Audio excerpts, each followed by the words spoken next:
Quando a gente faz essa análise, o primeiro ponto, apesar, né, de existirem aí divergências e algumas críticas, principalmente, mas a nossa abordagem do direito civil clássico, ela é uma abordagem que traz aquela distinção entre a responsabilidade civil contratual e a responsabilidade civil extracontratual.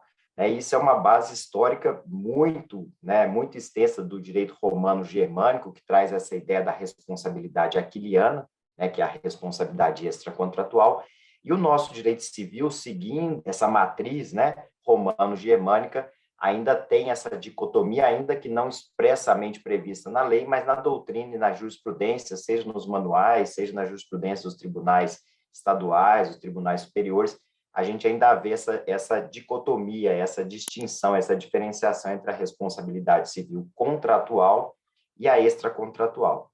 Então, o primeiro ponto aqui para a gente começar a entender aonde a gente vai chegar, né, é identificar dentro da sistemática do direito civil como que eu consigo diferenciar uma responsabilidade contratual de uma extracontratual.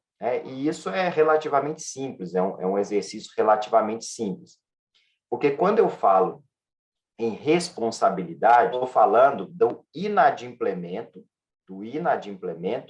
decorrente de um contrato. Então, se eu tenho um contrato, qualquer contrato que seja, um contrato de compra e venda, um contrato de prestação de serviço, um contrato de mútuo, um contrato de seguro, um contrato de transporte, se há o descumprimento ou a inexecução deste contrato, gera uma responsabilização no âmbito contratual. Isso é tratado no Código Civil, a partir dos artigos 389 até o artigo 420 do Código Civil. Então, essa é a ideia da responsabilidade contratual, que é tratado especificamente dentro lá da teoria geral das obrigações e mais especificamente no inadimplemento, que a gente sabe que dentro de um contrato há obrigações, então a gente tem esse tratamento aqui lá a partir do artigo 389 até o artigo 420.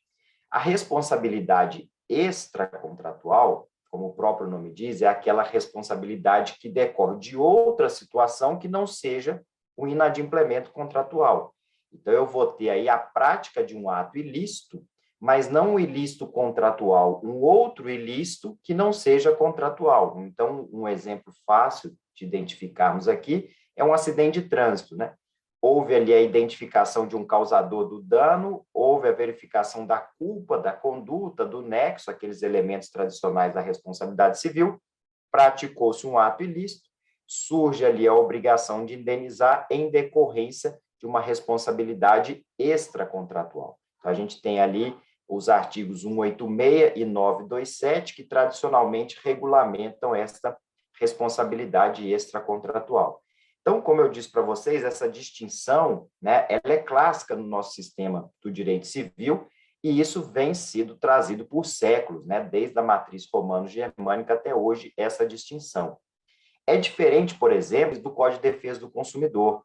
No Código de Defesa do Consumidor, por exemplo, a gente não tem essa dicotomia entre responsabilidade contratual e extracontratual. É responsabilidade pelo fato do produto ou do serviço e pelo vício, ou seja, é uma opção legislativa diferente, né? Houve ali um tratamento único para a responsabilidade civil, o tratamento é um só, e essa responsabilidade civil ou ela vai ser pelo fato do produto ou do serviço, ou pelo vício do produto ou do serviço. Então, é claramente uma opção, né? O Código de Defesa do Consumidor, ele não adotou essa distinção entre responsabilidade contratual e extracontratual. Então, por exemplo, pode ser vítima, né, de um acidente de consumo, por exemplo, uma pessoa que não necessariamente tem uma relação contratual com aquele fornecedor, e ainda assim o tratamento da responsabilidade civil será o mesmo, né? Existe aquela figura do consumidor por equiparação, lá do artigo 17 do CDC, que independe de uma relação contratual.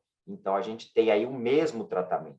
Então, por isso que se fala que na responsabilidade civil, no Código Civil, adota-se a teoria dualista, ou seja, uma responsabilidade contratual e extracontratual. E no Código de Defesa do Consumidor, uma responsabilidade, né, da teoria monista, porque não se faz essa distinção entre responsabilidade contratual e extracontratual. Então, o primeiro ponto é a gente identificar: existe esse tratamento diferenciado? Existe. Existem regulações específicas? Existe, né? Então, esse é o primeiro ponto. O segundo ponto, né, para a gente organizar as ideias aqui, é olhar para a prescrição, porque o nosso tema, o nosso objetivo aqui é compatibilizar essa ideia da distinção da responsabilidade civil, contratual e extracontratual, com o Instituto da Prescrição. A prescrição, ela é a perda de uma pretensão, né? Quando a gente estuda lá o direito civil, aquela parte geral, a gente tem a ideia seguinte, né? A partir do momento que eu tive um direito subjetivo que foi violado, né? Aquela ideia da teoria geral do direito, a partir do momento que eu tive um direito subjetivo que foi violado, surge para mim uma pretensão. Então, a pretensão, isso a gente também estudou no direito processual civil, né? A pretensão surge a partir do momento que eu tive um direito subjetivo que foi violado, né? Aquela ideia clássica, direito objetivo, direito subjetivo. O direito objetivo é o direito posto, o direito subjetivo é a situação em que houve a violação do direito objetivo e gerou uma pretensão para aquele sujeito de direitos. Então, eu tenho um direito subjetivo, esse direito subjetivo foi violado, a partir do momento que houve essa violação, surge para mim uma pretensão. Esta pretensão, ela é uma faculdade, né? Aquele chamado facultas agente. Se eu tenho uma pretensão, eu posso exercer essa pretensão ou não.